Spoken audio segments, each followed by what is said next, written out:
Graças a Deus. Bem, o último texto que nós estudamos aqui foi Efésios capítulo 1, versos 15 ao verso 23, encerrando todo o capítulo 1. Então, os crentes em Éfeso, eles tinham recebido a palavra de Deus.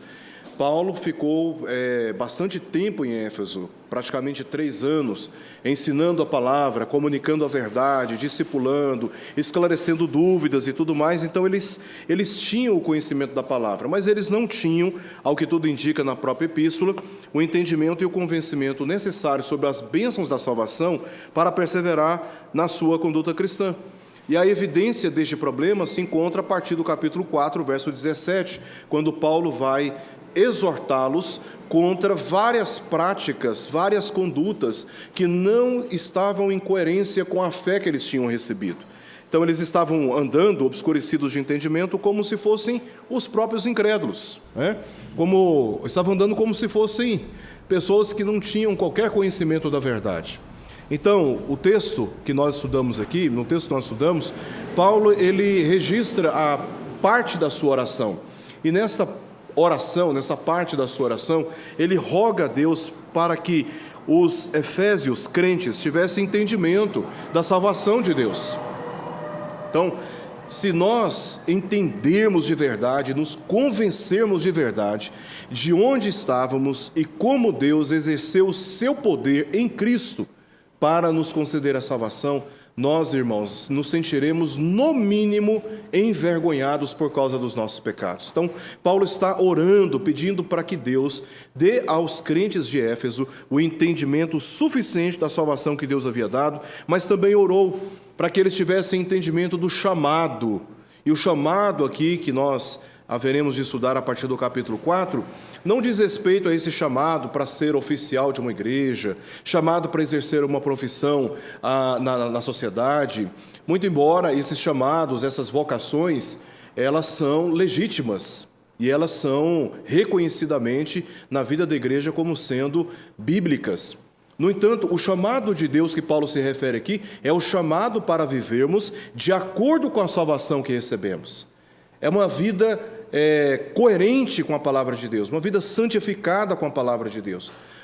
Não adianta nós apenas entendermos a salvação, é preciso andarmos de acordo com essa salvação, e foi este o primeiro chamado que nós recebemos, chamado para andarmos na presença de Deus. Também Paulo orou para que aqueles crentes tivessem entendimento da riqueza da herança de Deus e, por fim, entendimento do supremo poder que Deus exerceu na sua salvação. Saber que o mesmo poder que Deus exerceu para ressuscitar Jesus dentre os mortos foi o mesmo poder que Ele exerceu para espiritualmente nos ressuscitar da condição de morte sob a qual estávamos cativados. Tá? O conhecimento de Deus e de suas soberanas ações a favor da nossa salvação, como o entendimento dessas verdades, constituem aqui na doutrina bíblica o princípio da nova vida autêntica quanto à fé e práticas cristãs. Se nós não entendermos a palavra de Deus, nós não andaremos de acordo com a palavra de Deus. Nós andamos de acordo com aquilo que nós entendemos, de acordo com aquilo que estamos convencidos. Ninguém age contra aquilo que acredita. Você só anda na direção daquilo que você vê. Você não anda na direção do que você não vê. Os olhos estão na frente e nós seguimos adiante. Nós seguimos de acordo com o nosso entendimento, com a nossa visão, com o nosso discernimento, com a nossa percepção da vida. Então, esse é o princípio. Nós precisamos entender a doutrina bíblica da salvação para que, uma vez devidamente compreendida essa doutrina, andemos em conformidade com ela, exercitando a nossa fé na prática de boas obras. Todos podem reconhecer e conhecer determinadas informações do Evangelho. E essas informações do Evangelho, elas são dispensadas indiscriminadamente para todos. Todos têm acesso ao conhecimento das Sagradas Escrituras, mas nem todos têm o entendimento para se comprometer. Nem todos que ouvem a palavra de Deus se comprometem moralmente diante do mundo que o rodeia, exercitando a sua fé, anunciando a sua fé, dando testemunho do Senhor Jesus, não apenas com as suas palavras, mas também com a sua conduta cristã. Precisamos orar para que Deus, como Paulo orou, para que Deus ilumine os olhos do nosso coração a fim de contemplarmos a esperança do nosso chamado e nunca relativizarmos a fé em Cristo e a nossa comunhão como igreja. Então, que Deus abra os olhos do nosso entendimento para percebermos a riqueza da nossa salvação e as bênçãos decorrentes dessa salvação, inclusive na nossa comunhão como igreja. Então, eu não abandono a igreja, eu não menosprezo a comunhão da igreja, eu não perco a oportunidade de desfrutar da comunhão com os irmãos, porque a mesma obra que me salvou também a cada um aqui. E isto nos une na pessoa de Cristo como um só povo, uma só família. E é isso que Paulo vai desenvolver aqui a partir do nosso próximo estudo, no capítulo 2 desta epístola. Hoje o nosso texto que estaremos lendo e estudando, capítulo 2 de Efésios, versos 1 ao verso 10.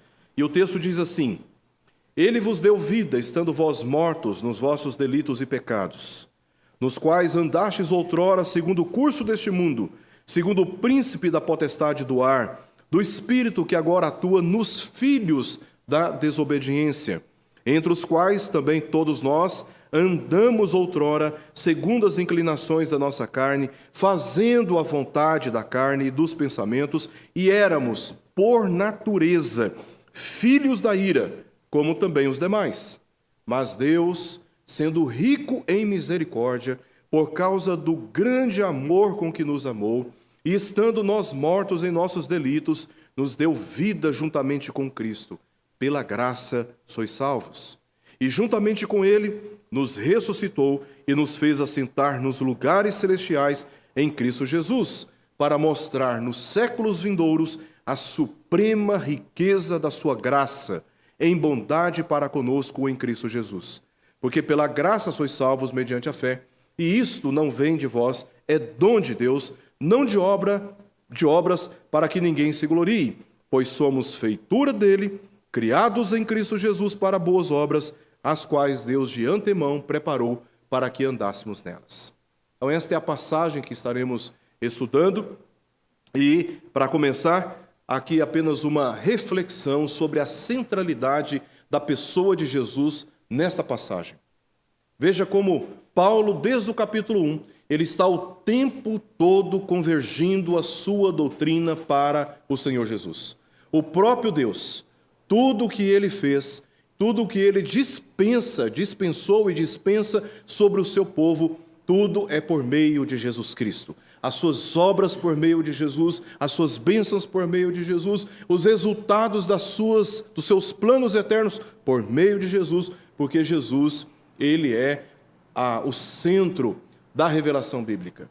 Ele é o espírito da profecia. Então, todas as coisas convergem na pessoa de Jesus. Não há outro caminho pelo qual importa que sejamos salvos, senão Jesus Cristo, o Filho de Deus. E aqui Paulo deixa bastante claro que as bênçãos que Deus dispensa sobre o seu povo, ele explora isso no capítulo 1, elas são dispensadas através de Cristo. Bendito, verso 3, o Deus e Pai de nosso Senhor Jesus Cristo, que nos tem abençoado com toda sorte de bênção espiritual nas regiões celestiais em Cristo. E aí ele vai discorrer sobre essas bênçãos que Deus dispensa sobre nós através de Jesus Cristo. Mas quando nós entramos no capítulo 2, nós descobrimos que Deus dispensa essas bênçãos sobre nós, porque em Cristo Jesus ele nos deu uma nova posição. Nós estávamos posicionados sob o poder do pecado, mas Deus, sendo rico em misericórdia e também graciosamente, nos alcançou, nos reposicionou, nos deu uma nova condição, e é exatamente por causa dessa nova posição que Ele nos dá em Cristo, é que Ele dispensa sobre nós as suas mais ricas bênçãos. A lógica deste pensamento é que a nossa posição em Cristo determina as bênçãos e autoridade espiritual que recebemos dele. Então ninguém é abençoado com toda essa sorte de bênção espiritual simplesmente porque Deus quis. Antes, Deus, ele muda a condição do homem. Deus o adota. Deus adota o homem como filho, muda a sua condição espiritual em Cristo Jesus, o recria literalmente, feitura, foi recriado em Cristo Jesus, e por causa dessa nova posição, por causa dessa nova condição. por causa desse novo estado, Deus então dispensa suas bênçãos, em decorrência da obra realizada por meio de Jesus Cristo. Então, este é o pensamento de Paulo, no capítulo 2 até o capítulo 3, encerrando toda a sua densidade doutrinária, porque a partir do capítulo 4, ele vai começar a fazer uma aplicação dessa doutrina na vida prática, na vida cotidiana de toda a igreja. Sendo assim, o capítulo 1 concentra o plano eterno de Deus para a salvação, enquanto que os capítulos 2 e 3 explicam a execução desse plano, mostrando como Deus soberanamente transforma pecadores em santos e os integra na igreja. Duas partes aqui do capítulo 2. Primeiramente, como Deus transforma pecadores em santos. Como Deus muda a condição deles, o estado deles, a espiritualidade deles. E aí, por consequência dessa conversão, dessa transformação, como Deus agora insere esse novo convertido, né? Como Deus insere este homem, essa mulher transformada pela graça no corpo da igreja, que é o corpo de Cristo. Veja como uma coisa está ligada à outra. Pessoas salvas, claro, com as devidas exceções, né? Pessoas enfermas, inabilitadas por causa de idade, dificuldades motoras, há vários casos como estes. Mas, a parte dessas exceções, pessoas salvas, verdadeiramente convertidas em Cristo Jesus, elas não negligenciam a comunhão com a igreja. Elas entendem a importância, como diz o Salmo 133, de congregar, de estar todo o povo reunido, porque é ali, quando o povo está congregado e unido, que Deus ordena a sua bênção. Quando nós nos unimos como igreja, Deus nos abençoa de modo especial. E é justamente neste momento em que nós nos reunimos, conforme a orientação do próprio apóstolo Paulo, que nós participamos da ceia, que é um meio de graça. E todas as vezes que reunidos tomarmos do pão, bebemos do cálice, nós anunciamos a morte de Jesus até que ele venha. O que nós estamos fazendo no momento da ceia? Estamos reafirmando a nossa unidade de fé em Cristo Jesus e alimentando a nossa esperança até que ele volte. Então, quando o povo está reunido, o povo está também afirmando a sua fé em Jesus Cristo.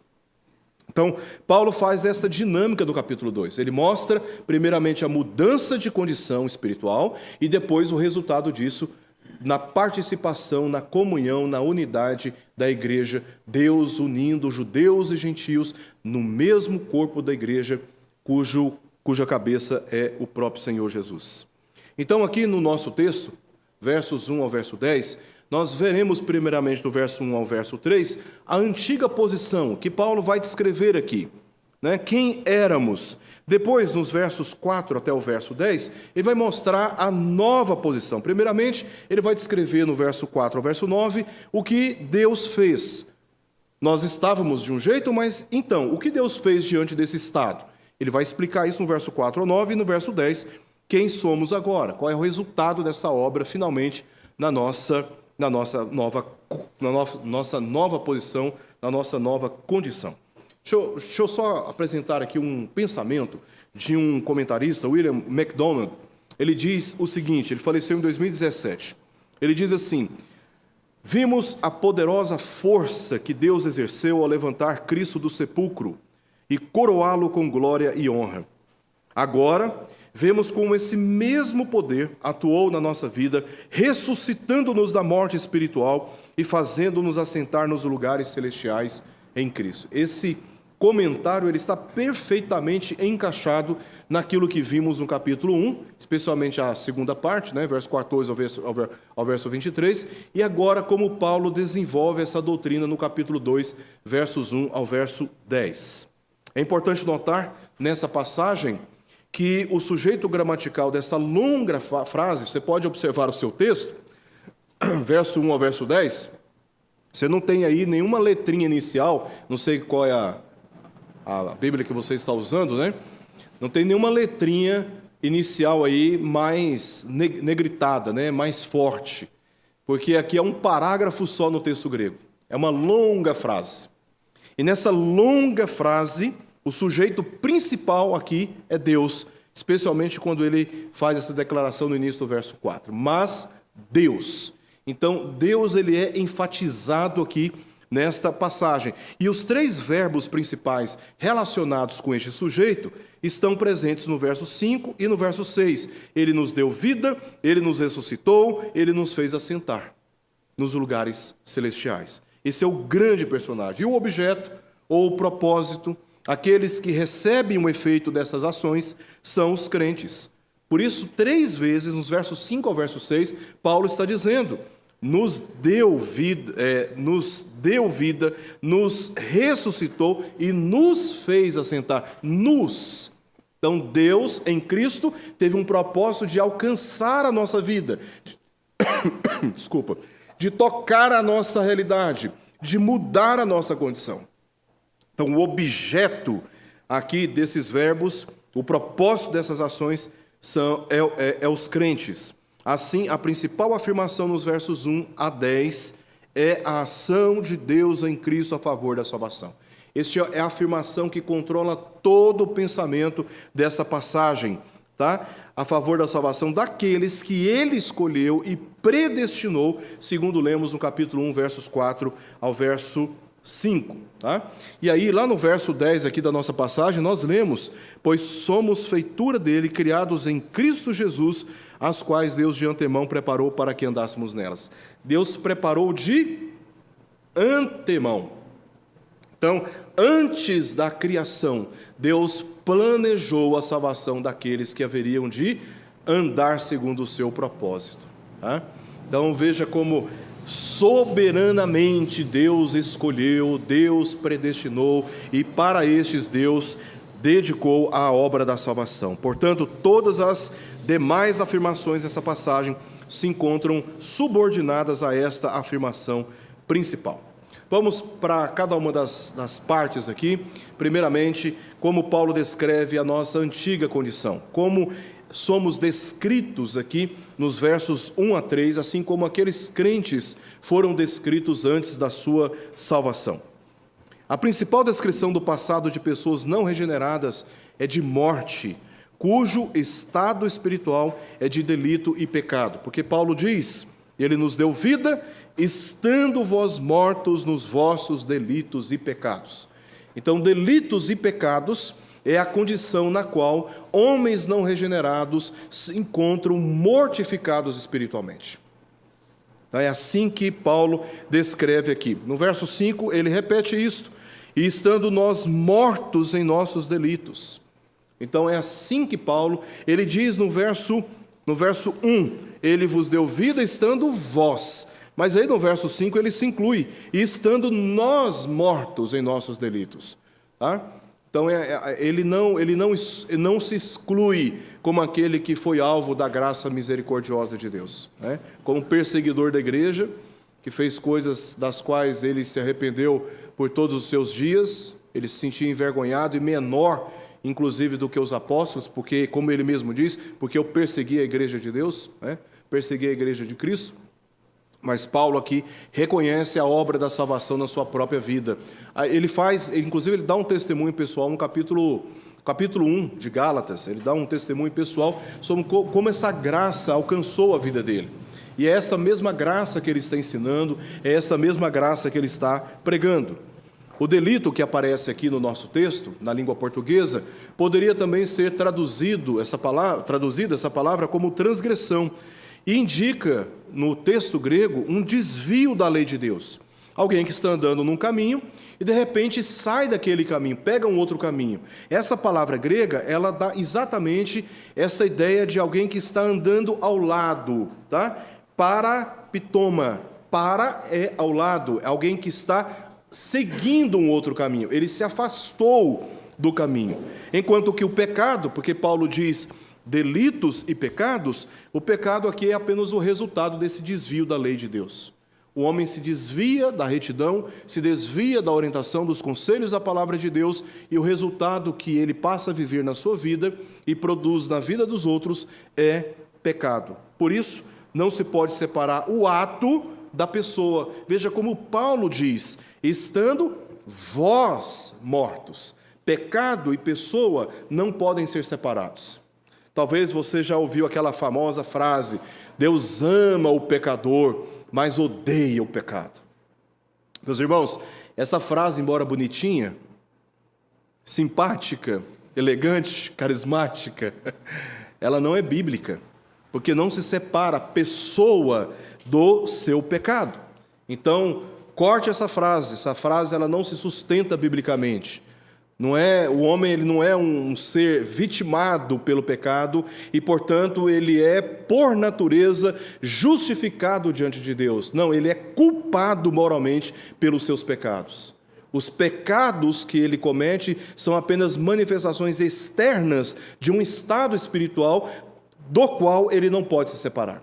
Ele é pecador, por isso ele peca. Então, falar que Deus ama o pecador e não o pecado, tentando separar a ação do homem, é uma tentativa muito infeliz e que por inferência você acaba afirmando que no inferno só serão condenados os pecados e não os homens. Quem é punido é o homem por causa do pecado que ele comete. Então, essa frase, ela não se sustenta biblicamente falando. Por isso, Paulo diz, estando vós mortos, o homem, por causa do pecado, ele sofreu imediata morte na sua relação com Deus. Essa morte é de natureza espiritual, não física. Vamos lembrar que quando Adão pecou contra Deus, bem como a sua mulher, eles não morreram imediatamente, mas espiritualmente eles perderam imediata comunhão com o Senhor.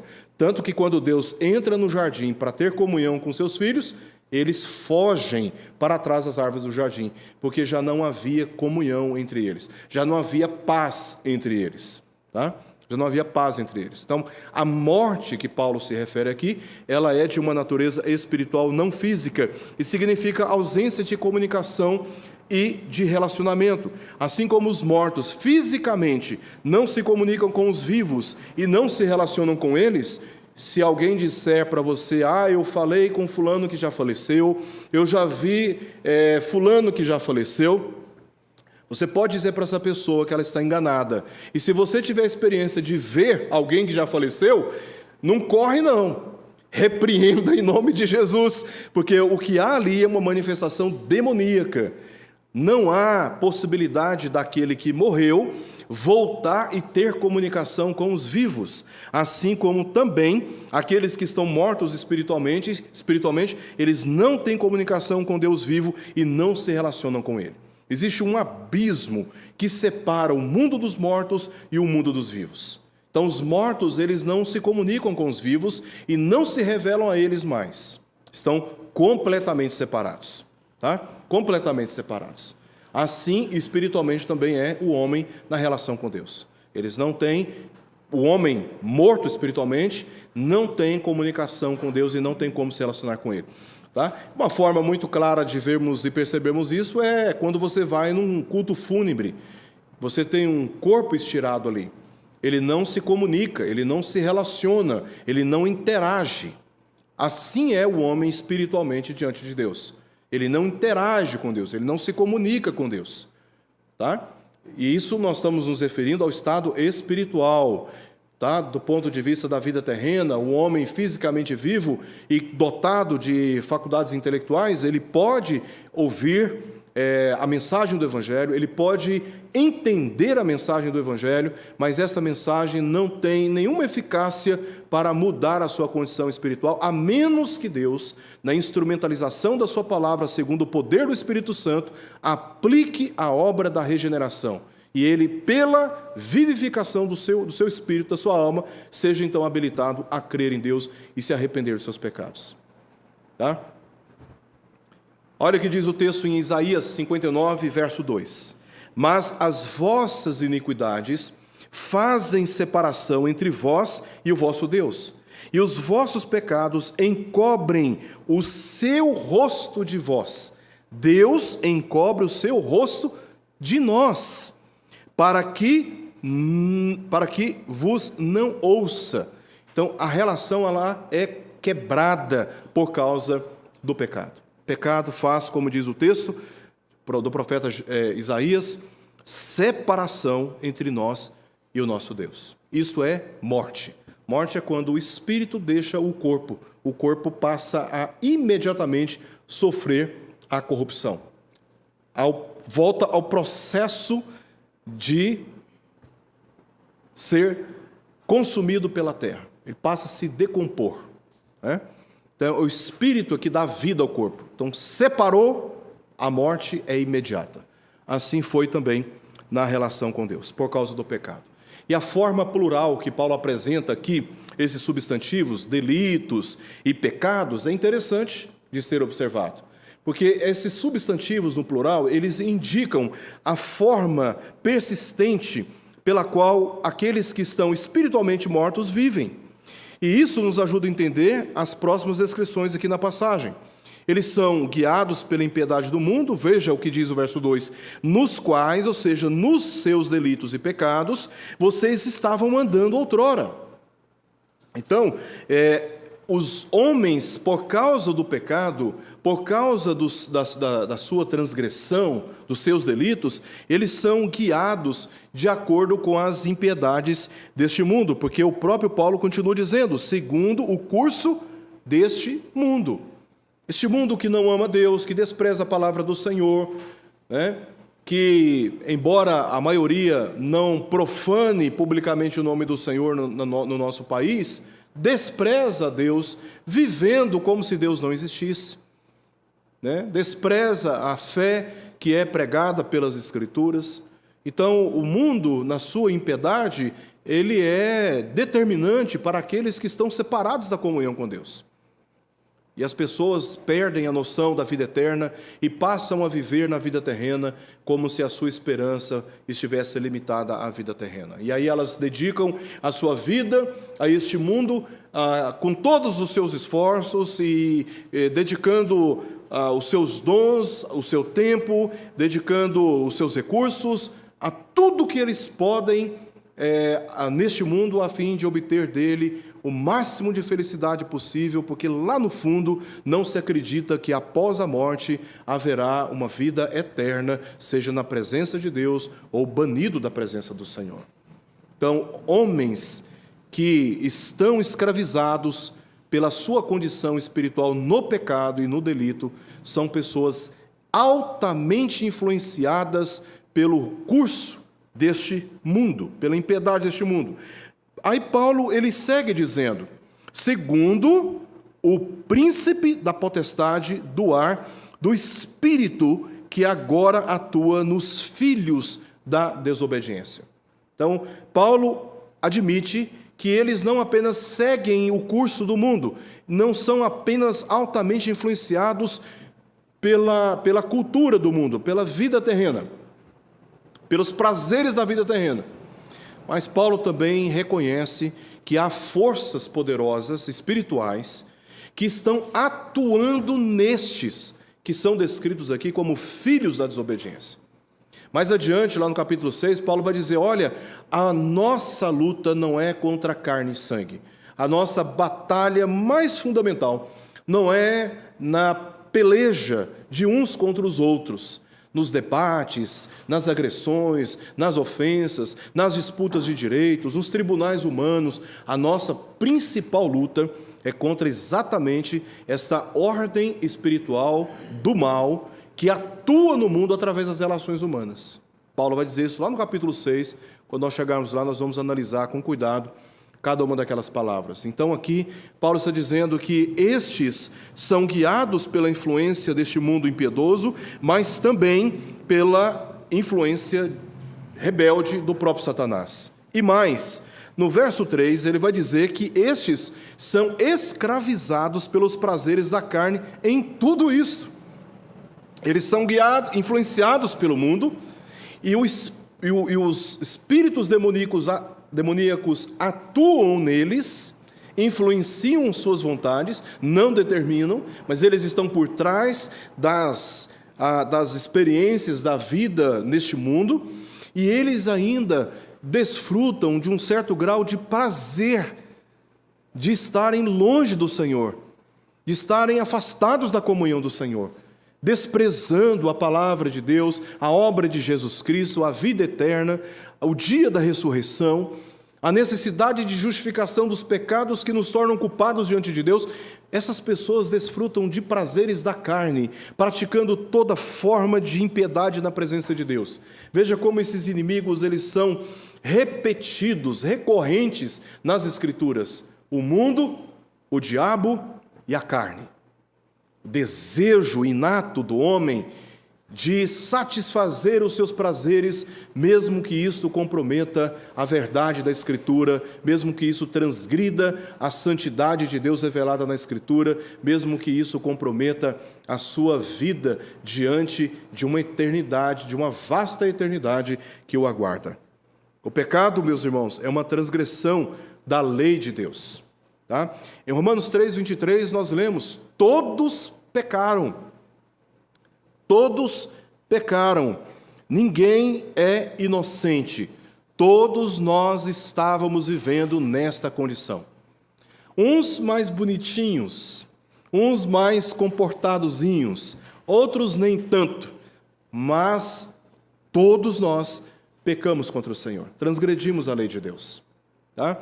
E antes de praticar obras reprováveis, nós já nascemos na condição de corrupção no pecado. A nossa condição, por si só, já nos torna culpados diante de Deus, mesmo antes de fazermos qualquer coisa. Você olha para as criancinhas e fica pensando: inocente, não fez nada de mal. Eu acredito que sim, do ponto de vista do comportamento, que ainda não tenha feito nada de mal que prejudique o próximo. Mas a natureza da criança é uma natureza humana, corrompida pelo pecado. Ela herda a culpa que vem de Adão, ela já nasce em estado de culpa diante de Deus. Daí porque precisamos ensinar, segundo as Escrituras, precisamos ensinar os nossos filhos desde cedo o caminho da verdade, porque o caminho do mal, ela já tem, já no curso da sua própria natureza. Ela já nasce inclinada para o mal, ela já nasce inclinada para viver em desobediência e em completa oposição ao Senhor. Tá? Então, o pecado é uma transgressão da lei de Deus e ninguém nasce neutro. Tá? Ninguém ocupa uma posição neutra. Ou você é filho de Deus, ou você é filho do diabo, diz João na sua primeira epístola. Ou você, no capítulo 2, ou você é filho de Deus, ou é filho do diabo. Ou você é filho da luz, ou você é filho da ira. Isso está aqui na epístola aos Efésios. E um exemplo que nós temos disso é em Mateus capítulo 6, verso 24, quando Jesus diz que ninguém pode servir a dois senhores. Ou você serve um, ou você serve outro. Não existe um estado de neutralidade. Ou você é crente em Jesus Cristo, lavado pelo sangue de Jesus, ou você se encontra morto espiritualmente nos seus delitos e pecados, carente da glória de Deus e da justificação dos seus pecados. E você precisa ouvir essa mensagem com um apelo para que se arrependa dos seus pecados e se converta dos seus maus caminhos e se volte completamente para o Senhor, porque Ele, unicamente pela sua graça, é quem pode te dar a salvação, é quem pode te dar a garantia da vida eterna. E isso está claro em toda a doutrina bíblica. Os homens nascem por natureza como filhos da ira, verso 3. Diz no final do verso 3, por natureza, filhos da ira. Então, os homens, eles nascem por natureza como filhos da ira. E quando se conscientizam do Evangelho, mas deliberadamente resistem ao arrependimento dos seus pecados e à fé em Cristo, se tornam filhos da desobediência. É que nós lemos aí no verso 2. Nos quais andastes outrora, segundo o curso deste mundo, segundo o príncipe da potestade do ar, do espírito que agora atua nos filhos da desobediência. Está se referindo aqui àqueles que deliberadamente andam em desobediência à verdade que lhes foi revelada, a verdade de Cristo, em suas próprias experiências. E aí nós temos no capítulo 5, versos 3 ao verso 6, apenas uma rápida descrição de como estes filhos da desobediência, eles vivem. E eu chamo toda sorte de impurezas ou cobiça, nem sequer se nomeia entre vós, como convém a santos.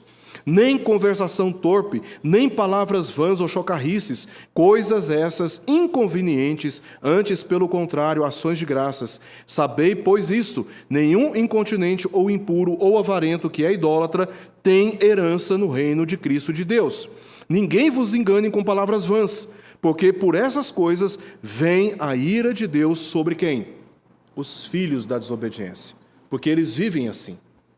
E aí Paulo vai exortar para que andem conforme aqueles que são filhos da luz, não como os filhos das trevas. Tá? O segundo substantivo filhos que nós temos aqui na passagem, no verso 3, indica uma filiação natural. E neste momento, Paulo usa no verso 3, teknon, para se referir a filhos. Aqui, a intenção de Paulo é mostrar aquele que é descendente natural, aquele que tem a mesma natureza. Então, meu filho se parece comigo porque ele tem a minha natureza, ele é o meu descendente, ele nasceu de mim. E se distingue aqui do primeiro substantivo que nós encontramos no verso 2, onde a palavra filhos já não é teknon, mas sim rios, em grego, no verso 2. Quando ele descreve filhos da desobediência. Não é curioso isso? Filhos da desobediência, Paulo usa uma palavra para filhos. Filhos da ira, ele usa uma outra palavra para filhos. Então, este primeiro substantivo, que se encontra no verso 2, Paulo enfatiza a relação íntima da criança com seu progenitor. Então, ali, filhos da desobediência são aqueles que estão seguindo os pecados de outros. São os filhos da desobediência. É como uma criança que está andando de acordo com aquele que está ditando as regras e o caminho para eles. Quem que está ditando as regras e o caminho para eles? O mundo, o curso deste mundo, Satanás que está influenciando, que está atuando nos filhos da desobediência e provocando essa natureza pecaminosa neles. Então, eles são como crianças que estão sendo conduzidas por um caminho que não é o caminho do Senhor. Então, Paulo, intencionalmente, usa uma outra palavra aqui para filhos, que é rios. Essa observação gramatical ensina que os incrédulos, eles têm relacionamento íntimo, não com Deus, mas com a ira de Deus. Porque aqui fala, no final do verso 3, filhos da ira, se referindo ao juízo reservado para aqueles que são rebeldes para com Deus. E é interessante que Paulo usa aqui 2 vezes a palavra segundo, tá? No grego, katá. Aí você vai dizer assim, mas pastor, no verso 3, no meu texto aqui no meu texto em português, fala também segundo as inclinações da carne. Só que aqui, segundo as inclinações da carne, o que aparece é em. Então poderia ser traduzido como andamos outrora em inclinações da carne, e não segundo inclinações da carne. A palavra segundo, tradução de katá, aparece 2 vezes e relacionados aí com o estado de morte. Delitos e pecados. Delitos e pecados. Tá? A última parte aqui do nosso texto, versos 4 ao verso 9, Paulo agora vai mostrar a nossa nova posição, daqueles que creem em Cristo Jesus. Então, ele descreve primeiro a antiga posição e agora a nova posição. A ira de Deus não encerra a história da redenção.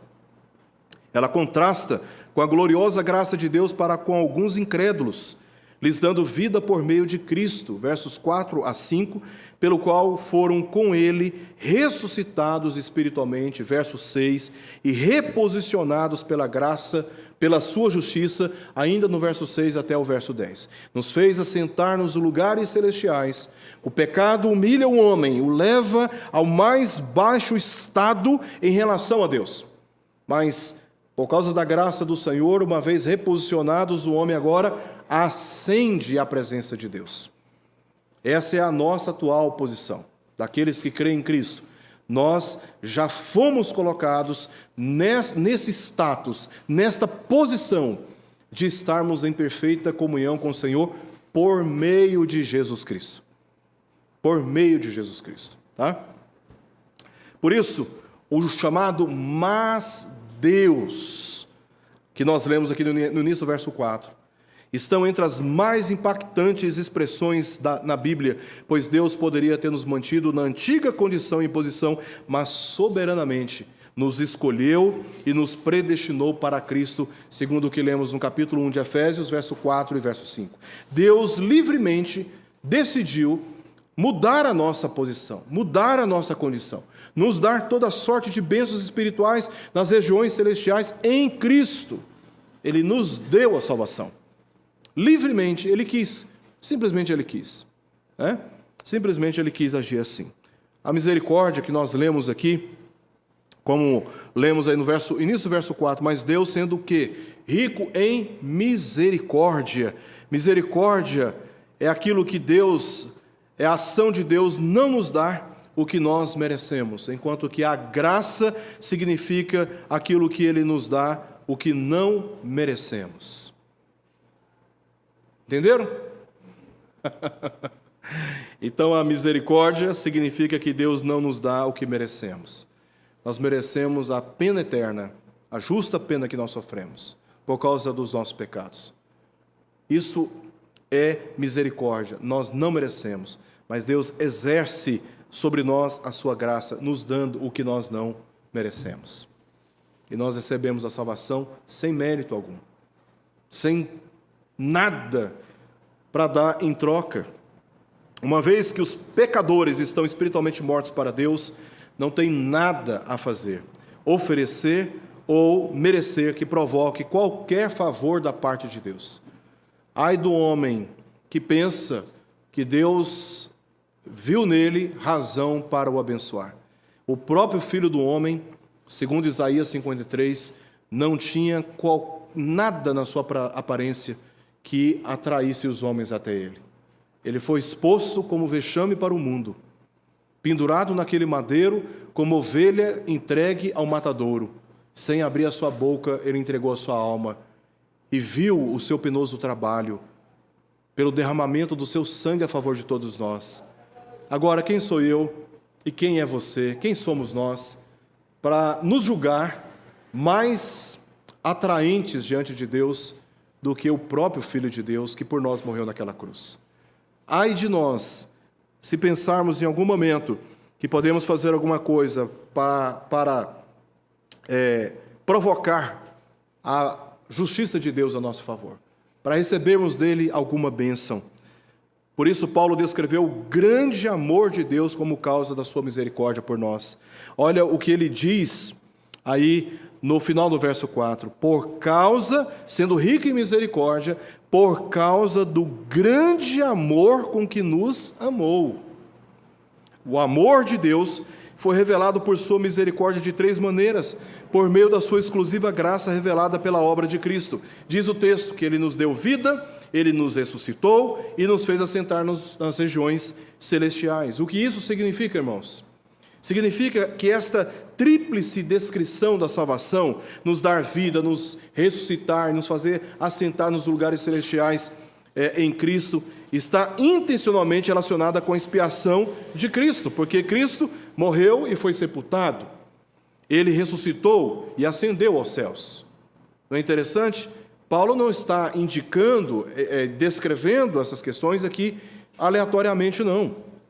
Paulo simplesmente revelou a única possibilidade do homem ser salvo é pela fé em Cristo. Então, quem pode nos dar a salvação? Somente o Senhor Jesus, porque na sua morte nós morremos, na sua ressurreição nós com ele também ressuscitamos, e na sua exaltação também com ele fomos exaltados, fomos colocados na presença de Deus.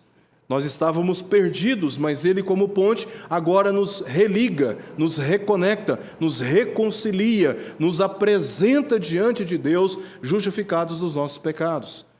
Então, Jesus, Ele realizou essa obra no nosso lugar. Ele morreu e foi sepultado, Ele ressuscitou e ascendeu aos céus. Se eu deposito a minha fé e a minha confiança nele, eu tenho nele a representação de quem estava morto, mas agora tem vida, que ressuscitou, que se levantou, ou foi levantado dentre os mortos, e que agora está na presença de Deus. E esse é Jesus. Olha o que diz o texto de Romanos, capítulo 6, verso 8 a 11. Ora, se já morremos com Cristo, cremos que também com Ele viveremos, sabedores de que, havendo Cristo ressuscitado dentre os mortos, já não morre. A morte já não tem domínio sobre ele, pois quanto a ter morrido de uma vez para sempre, morreu para o pecado. Mas quanto a viver, vive para Deus. Assim também vós considerai-vos mortos para o pecado, mas vivos para Deus em Cristo Jesus. Ele é o nosso único e suficiente Salvador. Aí no verso 7, Paulo declara qual é o propósito, né? Dessa obra maravilhosa da salvação. Então, aí nós temos nos versos 5, verso 6, uma síntese que ele repete. No verso 1 do capítulo 2, ele dá uma síntese bem curtinha. Ele vos deu vida. Aí no verso 5, verso 6, ele desdobra como Deus nos deu vida, por meio de Jesus, que é o nosso representante legal diante de Deus. E aí o verso 7 começa mostrando qual é o propósito dessa obra da salvação. Deus intencionou mostrar nos séculos vindouros a suprema riqueza da sua graça em bondade para conosco em Cristo Jesus. Em Cristo Jesus. E isso nos leva para os versos seguintes, verso 8 e verso 9. Porque pela graça sois salvos mediante a fé, e isso não vem de vós, é dom de Deus, não de obras, para que ninguém se glorie. Porque ele está explicando o propósito. Então é por causa deste propósito é que Deus exerceu sobre nós a sua salvação. Existe uma razão aqui no texto. E essa razão está descrita no verso anterior. Deus quis intencionalmente revelar a suprema riqueza da sua graça em bondade para conosco em Cristo Jesus. Então, mais uma vez, Paulo descreve a doutrina da salvação, revelando aqui a causa da salvação. A salvação é pela graça. Pela graça sois salvos. Nós somos salvos gratuitamente. Nós não fizemos absolutamente nada para recebermos de Deus a nossa salvação. Deus graciosamente nos deu a salvação. É isso que ele diz no final do verso 5. Pela graça sois salvos. E ele começa o verso 8 reafirmando. Pela graça sois salvos. É a ênfase que ele está dando. Definitivamente descanse a sua alma na verdade do evangelho da graça. Deus, pelo seu grande amor, em riqueza, em sua, como diz, sendo rico em misericórdia, por causa do seu grande amor com que nos amou, ele nos deu da graça da salvação. Essa é a causa da salvação. Qual que é o meio da salvação? É a fé. Se a salvação é o objeto, né, a fé é o receptor, é o meio. Então, como nós recebemos a graça da salvação? Nós recebemos pela fé. Encontrei um elemento humano que determina a recepção ou a receptividade da graça da salvação. Veja o que o texto diz. Isso não vem de vós. Isso o quê? A causa da salvação e o meio da salvação não vem de vocês. Então aqui, o texto bíblico exclui o homem no processo da sua salvação. Quando Adão foi criado, havia somente Deus. Quando Eva foi criada, Deus fez pesar profundo sono em Adão. Ele não participou da obra da criação. A nossa salvação, que é uma recriação, é uma nova criação. O homem não participa dessa obra. Ele não participa dessa obra. Ele nem assiste essa obra. Isso é obra divina, externa. Uma pessoa que comete um delito, um pecado, e sofre a sanção da justiça, sofre a pena da justiça, é enclausurada. Ela é aprisionada.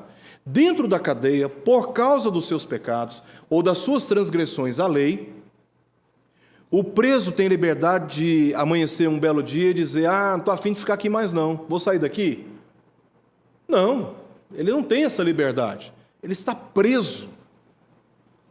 Ele não tem liberdade. A única possibilidade dele receber a soltura é se alguém que é livre, que está de fora, que é inocente, porque não transgrediu a lei, ele está fora da prisão, vier e abrir a cela. E este que vem e abre a cela e nos dá liberdade é o Senhor Jesus. O homem não tem participação nisso, o homem não tem como participar disso. Ele está morto espiritualmente falando. Então Paulo está dizendo: olha, isso não vem de vós, o homem está excluído. A salvação é uma obra da exclusiva graça de Deus, e ela é recebida pela fé, porque a fé redentiva é o próprio Deus quem nos dá, é dom de Deus. Deus nos habilita a crer nele. Deus cuida do começo ao fim da salvação do homem. do começo ao fim. Então, até mesmo a fé para crer, ela é dada por Deus. E aqui nós temos a ação da graça. Pela graça sois salvos. E aí, lá na frente, Paulo vai dizer, é dom de Deus. Essa salvação e esta fé é uma dádiva, é um presente que Deus dá ao homem. O homem só crê porque ele foi regenerado. É o Espírito quem regenera o homem, coloca a fé no seu coração, e aí há um despertamento, há uma percepção, e ele passa a crer. Ele crê por causa do dom de Deus. Ele não crê por ele mesmo. Paulo mesmo diz em Gálatas capítulo 1, falando que a sabedoria que ele pregava, ele não adquiriu com homem algum, foi dada por Deus. O entendimento das coisas espirituais é um dom de Deus. É um dom de Deus. E aqui nós temos uma outra parte, o mérito, não de obras para que ninguém se glorie. O homem não tem mérito na sua salvação.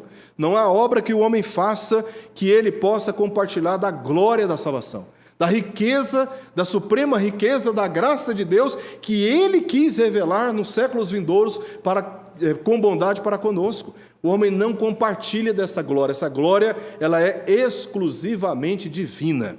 Ela pertence ao Senhor. E a última parte aqui do nosso texto, o que somos agora. Quem éramos, o que Deus fez e agora, o que somos. Verso 10, é claro a dizer, pois somos feitura dele, criados em Cristo Jesus para boas obras, as quais Deus de antemão preparou para que andássemos nelas. Somos feitura dele como uma nova obra ou criação, realizada por meio de Jesus Cristo. Olha o que diz o texto em 2 Coríntios, capítulo 5, verso 17. E assim, se alguém está em Cristo, é nova criatura. As coisas antigas já passaram, eis que se fizeram novas. O verso 10 começa com a conjunção pois, para explicar por que essa salvação não é resultado das ações do homem. A razão é que ela é uma obra exclusivamente de Deus, e isso está claro nos versos que nós lemos, verso 8 e verso 9. Olha o que diz o verso 9, não de obras para que ninguém se glorie. Aí ele começa o verso 10 dizendo, por quê? Porque nós somos feitura dele, criados em Cristo Jesus. Então, nós somos salvos pela obra de Deus em Cristo, não pelas nossas obras, diz o apóstolo Paulo. Tá bom? No verso 9, Paulo usou o substantivo ergon para se referir às obras, ou às tarefas, ou os deveres. Contudo, no verso 10, ele usou poema, feitura, para se referir à ação de Deus. Os crentes são obra de Deus, porque foram criados o que somente Deus é capaz. A criação é uma atribuição exclusiva da divindade. O homem, ele só manipula o que já foi criado. O homem não cria nada. A criação, chamar à existência aquilo que não existe, é obra exclusiva do poder soberano de Deus. O homem não cria nada. E nós fomos criados por Deus, como obra exclusiva do poder que Deus exerceu na nossa salvação. Isso está no texto anterior. O mesmo poder que Deus exerceu para ressuscitar Jesus, Ele exerceu para nos criar em Cristo Jesus e nos fazer novas criaturas. O propósito dessa nova criação é que os crentes façam boas obras. Tá? Então ele usa ergon para se referir às obras no verso 9, obras humanas. Para se referir à obra de Deus, somos feitura dele, criados em Cristo Jesus. Ele usa uma outra palavra, mas aí depois ele volta a usar novamente a palavra ergon para se referir para boas obras, declarando aqui o propósito. A obra de Deus não é alcançada por boas obras, mas é para resultar em boas obras. Essas dizem respeito a uma vida contrária à descrita nos versos 2 e 3 que nós lemos aqui, ou seja, se relacionam com a santificação, guiada pela obediência da palavra de Deus. Este caminho de boas obras foi amplamente explorado por Paulo nos capítulos 4 a 6. Ele vai explicar essas boas obras a partir do capítulo 4. especialmente a partir do capítulo 4. Olha, vocês estavam andando segundo o curso deste mundo, segundo o príncipe da potestade do ar, que atua nos filhos da desobediência, e ainda completa no verso 3, entre os quais todos nós andávamos outrora, segundo as inclinações da nossa carne. Então, que obras para as quais Deus de antemão preparou para que andássemos nelas? Segundo um estilo de vida que é contrário àquele estilo de vida anterior à nossa salvação. Ele nos dá, ao nos criar e nos tornar feitura dele, nova criatura, ele nos dá uma nova vida. Ele vai começar a tratar isso no capítulo 4 e vai desenvolver isso até o capítulo 6. Isso não significa fazer uma obra para Deus, mas que Deus é quem realiza a sua obra em e por meio de nós. Lá em João capítulo 17, verso 17, Jesus diz: santifica-os na verdade, a tua palavra é a verdade. O desejo de Jesus na presença do Pai é que aqueles que crescem nele andassem em santificação de vida, segundo a palavra de Deus. Os filhos da desobediência, em desprezo à palavra de Deus, andam segundo as inclinações deste mundo, as inclinações da sua carne, sob a influência do diabo. Mas aqueles que são feitura do Senhor, eles andam em santificação de vida, porque são nova criatura em Cristo Jesus. Enquanto percorremos o caminho, o que devemos andar, Deus realiza a sua vontade. Filipenses 2,13, Deus é quem efetua em vós tanto o querer, a vontade influenciada por Deus, como também o realizar. Ele influencia a nossa caminhada, Ele nos faz perseverar na fé, Ele nos preserva deste mundo que Paulo vai chamar em Filipenses capítulo 2, essa geração pervertida e corrupta. A nossa santificação é tanto uma obra divina, soberanamente divina, e que tem, pela ação do Espírito, pela primeira ação divina, uma provocação na nossa vontade para fazermos aquilo que Ele deseja. Então eu faço, eu quero fazer, eu quero andar em santificação, eu quero andar nos caminhos do Senhor, porque o Espírito está influenciando a minha vontade. Gente, é maravilhoso saber que Deus cuida de nós no começo, no meio e também no fim. E que não há sequer um momento na história da nossa redenção em que somos entregues a nós mesmos. Deus está cuidando de nós em todos os momentos. Aí você fala assim: pastor, onde está a responsabilidade humana? Está aqui. O Espírito fala a nós pela palavra, Ele clama a nós pela palavra, Ele influencia a nossa mente, o nosso coração, nossos pensamentos, para que tomemos as decisões certas, sejamos ousados em percorrer os caminhos do Senhor, abandonando os pecados e glorificando a Deus por uma novidade de vida. E nisso nós vemos como Deus influencia o nosso querer e o realizar segundo a sua boa vontade. Para terminar, este texto nos ensina a natureza pessoal e graciosa da bênção salvífica de Deus. Estávamos espiritualmente mortos, em estado de eterna condenação e banimento da presença de Deus, mas Ele nos deu gratuitamente a bênção da salvação por meio de Cristo, concedendo-nos a vida eterna e com o excelente propósito de revelar a suprema riqueza da sua graça, para que ninguém além dele se glorie e para que os salvos os sirvam eternamente. A salvação, ela não pode ser obtida por atos ou merecimentos humanos, como filiação eclesiástica. Eu sou membro da igreja tal, então já sou crente. Calma lá, uma coisa é uma coisa, outra coisa é outra coisa. Você pode ser membro de uma igreja e não ter a sua alma regenerada pelo Espírito. E tem muitos dentro da igreja que não são crentes verdadeiros. Eles estão vivendo uma fé temporária. Quando vem a chuva, as tempestades, quando vem as pressões, o que acontece? A parábola do reino de Deus está lá em Mateus, capítulo 13, para nos ajudar a entender como dentro, no meio do trigo, há joio também. Pessoas que não creem no Evangelho de Jesus Cristo. E basta uma pandemia vir e uma restrição imposta por decretos municipais e estaduais para que a fé fraca de alguns, ou a ausência de fé, seja revelada. Pessoas que estão até hoje argumentando, usando argumento que não vão para a igreja com medo da pandemia, com medo da doença. Pois participação da ceia, doações financeiras, ser moralmente respeitável, campanhas de oração e de jejum, liderança ou participação em atividades ministeriais, leitura contínua da Bíblia e tantas outras disciplinas religiosas, morais, que o homem pode fazer. Ninguém é salvo por obras, também não é salvo pela fé adicionada às obras. Somos salvos somente pela graça de Deus, mediante a fé. A partir do momento em que uma pessoa passa a acreditar que determinadas obras, por mais bem intencionadas e disciplinadas que sejam, justificam, cooperam ou resultam na salvação, anula-se a graça de Deus em Cristo e se estabelece o doce engano humano das suas próprias vaidades. Olha o que diz o texto, e assim nós encerramos. E, se é pela graça, já não é pelas obras. Então você não adiciona mérito humano na graça da salvação.